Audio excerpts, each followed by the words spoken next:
because of who you are. I will lift my voice and say, Lord, I worship you because of who you are. Lord, I worship you because of who you are.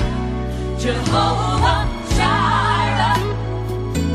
Estamos aqui de volta na companhia do Robson Miguel, que está enfeitando os nossos ouvidos com suas histórias e com suas canções. Faça a abertura do nosso programa, Michel, por favor.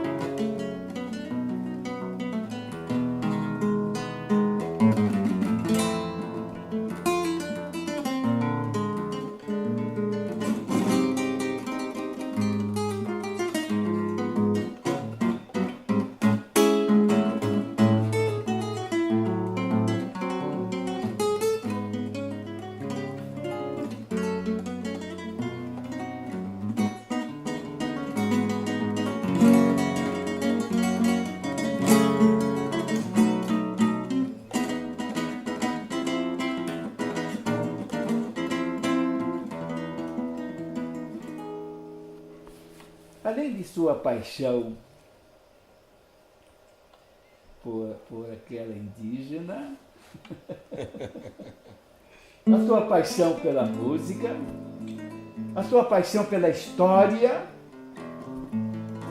fale um pouco também sobre o mundo indígena, porque, segundo fomos informados, você é um cacique, né? Conta essa história para nós, por favor. Bem, o fundo musical não podia ser outro, senão...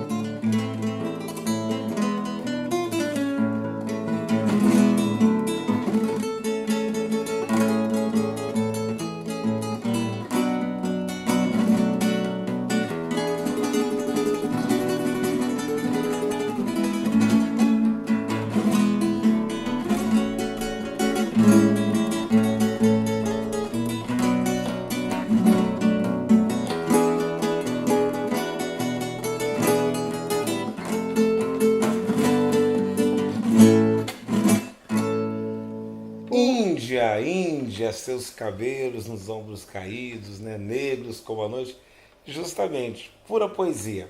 12 anos vão fazer de casados com a índia Ticuna do Amazonas, e o nome dela, curiosamente, é cantado. V-E-Ena, dá para acompanhar, V-E-Ena, V-E-Ena, que significa onça nadando para o outro lado do rio. Meu sogro é Boatacan, minha cunhada é Ju-E-Ena. A língua ticuna é uma língua tonal, né? Olha como o Brasil é rico em cultura. É uma língua toda melodiosa que está sendo estudada. A saber, os ticunas consistem em ser a maior nação indígena do Brasil. São 48 mil indígenas na divisa do Brasil com a Colômbia e Peru. E aí nos conhecemos no movimento indígena. Algumas pessoas às vezes pensam que eu me tornei cacique depois que eu conheci a Índia Ticuna Venera, mas não, eu já era cacique 6 anos.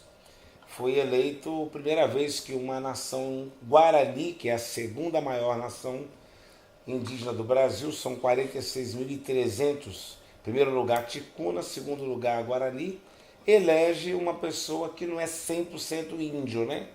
Que é índio misturado com negro, né? Branco com índio, mameluco ou caboclo, negro com índio, cafuso, né?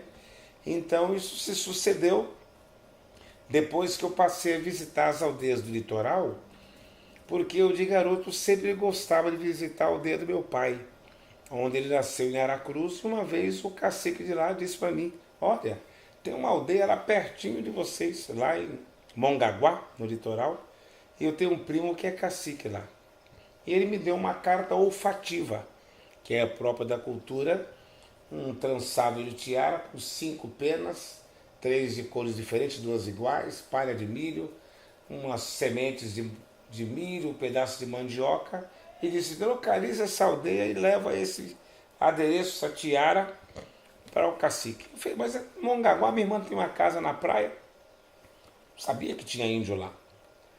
Então eu fui procurar essa aldeia. E aí localizei. Quando eu cheguei lá, fui muito bem recebido. Porque quando eu disse que eu tinha no sangue também o Guarani misturado com o negro, naturalmente eu fui bem recebido. E sobretudo por levar um adereço que termino. O cacique Caraí Tatandão cheirou, falou, lá morreu uma velhinha. Nasceu várias crianças, o milho brocou, a mandioca deu abundância. Eu fiquei encantado de ver como o Brasil é rico em cultura e o Brasil não conhece suas próprias origens. Então, a partir daí, eu passei a frequentar a aldeia 3 anos depois. Fui colocado como um dos tiondários, liderança, participando das reuniões do conselho às quintas-feiras. E como o ano Guarani não começa em janeiro, como o ano cristão, começa em setembro, quando aparecem os 7 estrelos, ninguém senta no ambar, que é o toco onde senta o cacique. Eu estava ali e de repente me surpreendi quando eu fui indicado a sentar pelas lideranças e aí me tornei, então, fui eleito cacique. Este ano eu completo meus 15 anos, né? Direto de cacicado, né? O modo indígena Sim. se mistura ou se confunde, influencia ou é influenciado no que você faz? Eu queria primeiro parabenizar a produção do Alfa e Ômega, porque é um repertório de perguntas diferente de todas as que eu venho acostumado a responder, por sinal algumas bastante espinhosas, né? Parabéns. Eu acredito que o fato do indígena sair da aldeia, vir para a cidade, como ocorreu com meu pai, comigo também, eu saí muito cedo da região de Mangue, dos Aribiris, ali tinha negros misturados com índios, Espírito Santo. E sobretudo minha esposa, que é índia pura, que saiu com 12 anos da aldeia, vim para a cidade, e logo se matricular na escola do branco, branco sem preconceito, porque para Deus só tem uma raça, a raça humana, independente de ser japonês, negro, branco, índio, somos filhos do mesmo Criador, mas eu noto que o fato do indígena tocar violão, aprender, ler, escrever, entrar na escola, ter o seu carro, ele não deixou de ser indígena, né? Ele é um índio fantasiado de branco, né? Assim como os brancos também no carnaval inverte, né? Eles vão no carnaval, tiram a roupa, põem pena, se maqueiam, pintam, fazem até mas não vira índio, né? Estão fantasiados de índios. Então, eu acredito que a sensibilidade do povo brasileiro, ela deve essa humildade ao índio. Até na nossa música popular brasileira, que quando os portugueses vieram para cá, vieram trazendo os crioulos, os negros, né? Que já são crioulos porque Deus assim crioulos, né? E eles viram que os índios usavam a beriba, juntaram com o baú, fizeram berimbau. Aí os italianos, de pele mais clara, igual do nosso querido Edival, trouxeram um instrumento de 4 cordas, que aqui era feito de um cavaco de madeira. Deram o nome de cavaco, só no cavaco era assim. Pegaram do índio aquela cuia, da cuia fizeram a cuíca, que só ficou assim. Da Alemanha trouxeram a caixa, da África trouxeram o bumbo, que também entrou, aí a coisa ficou boa.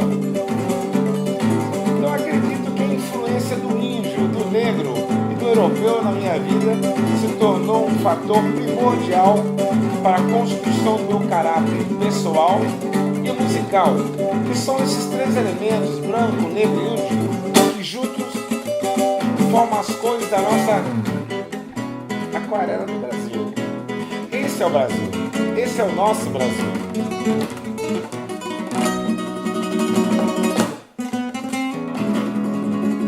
Brasil!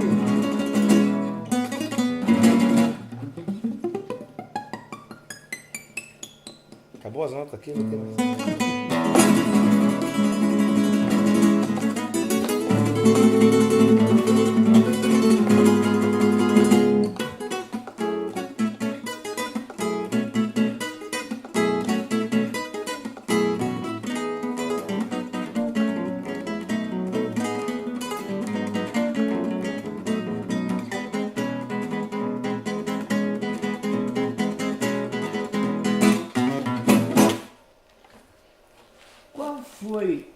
desafio em sua vida que modificou a sua forma de ser?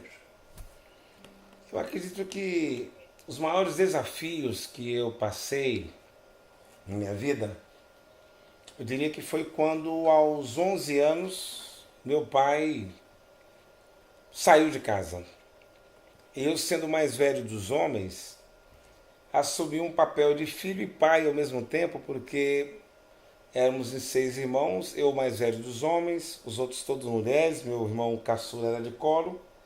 E aí, obviamente, foi um dos desafios maiores que eu tive que passar, porque nessa época nós perdemos toda a estrutura familiar, porque morávamos de aluguel, e eu tive que então me virar. O que um garoto de 11 anos poderia fazer para ajudar a família, né? A única coisa que eu sabia fazer era tocar um pouco de violão. Aí eu comecei, nunca tive vergonha da minha história. Chamava os colegas, dizia: olha, meu pai teve que ir embora, foi embora. Você não quer me ajudar? Eu estou dando umas aulas de violão. E eu cobrava baratinho. Só aqueles garotos para vir estudar, os pais que traziam. E falavam: não é que esse neguinho está ensinando direito meu filho? Em vez de eles ficarem no sofá lá esperando 1 hora de aula, eles até para me ajudar acabavam também entrando e aprendendo violão. Eu tenho umas fotos interessantes, muito interessantes, que não foi mostrado em nenhum programa. Eu, com 11 anos, com os alunos, todos senhores, senhoras, jovens, dando aula, professor. Isso me ajudou muito na minha formação, porque me fez esforçar pelos estudos, não só da música, como os estudos peculiares. E paralelo a isso, enquanto muitos se orgulham de dizer que aí eu me revoltei, fui para as drogas, comecei a fumar, a beber, eu fui para a igreja. Me agarrei a Deus, né? Eu tinha uma vida paralela, por um lado dando aula de violão, por outro lado ia para a igreja. E a igreja me ajudou muito, porque ela ajudou na formação do meu caráter.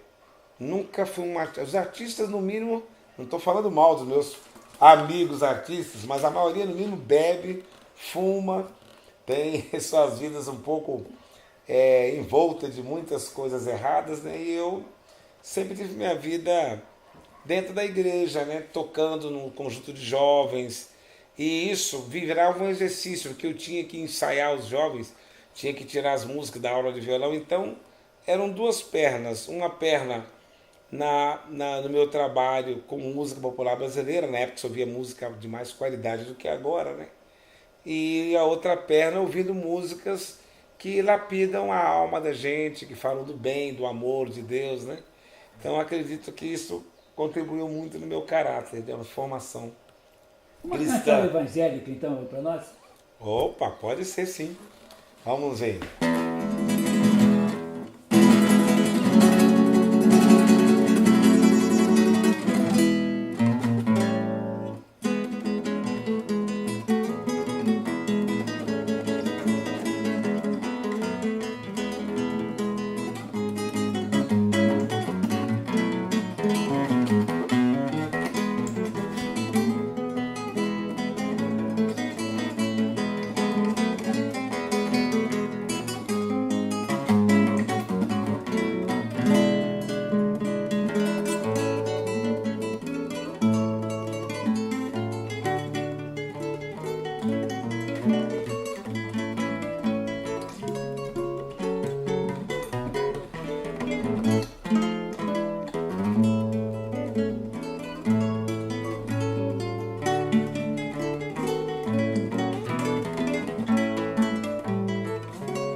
paixão pela música, além da paixão por uma índiazinha que daqui a pouco nós vamos falar,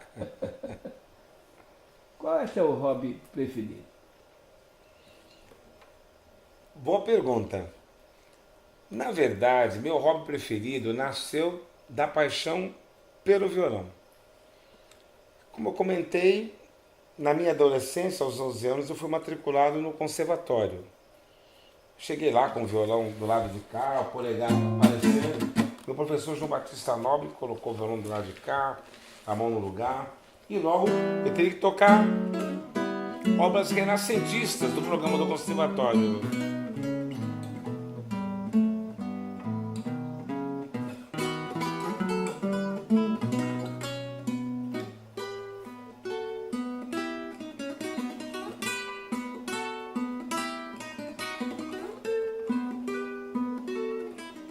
Então, quando era isso, obras de Bach, Beethoven.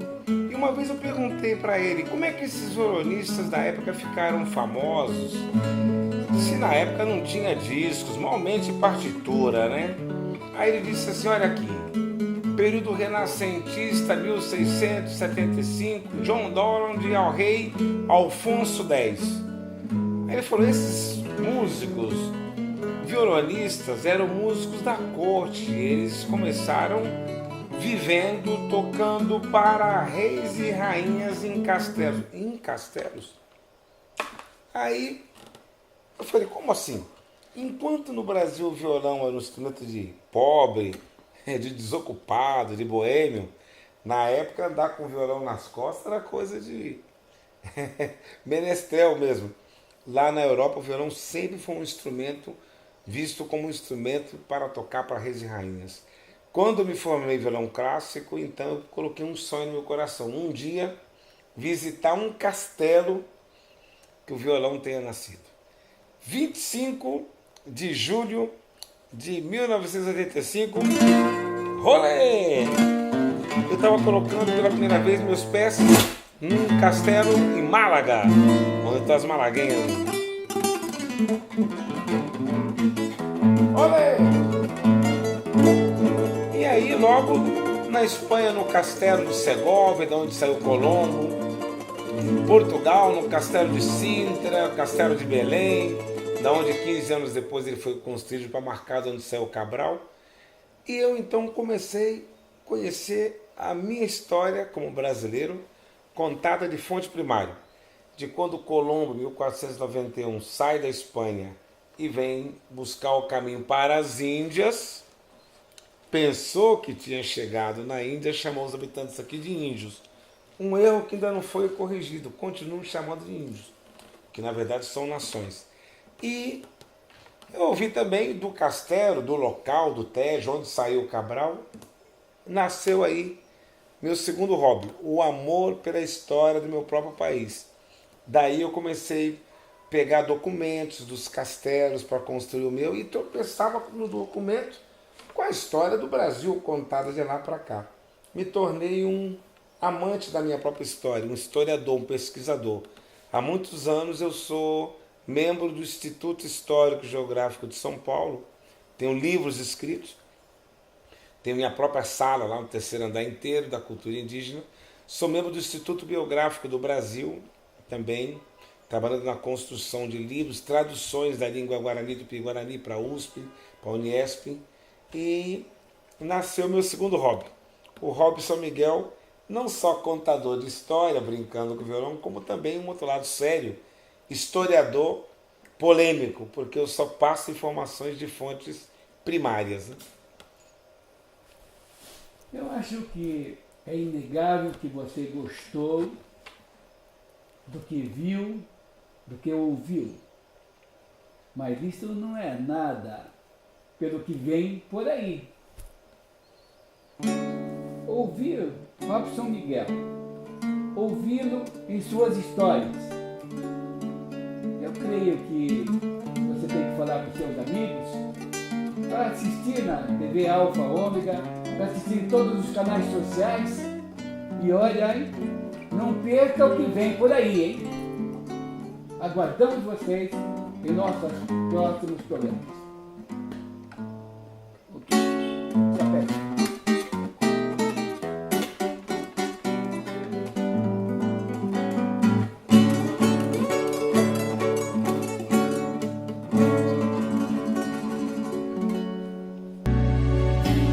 Because of who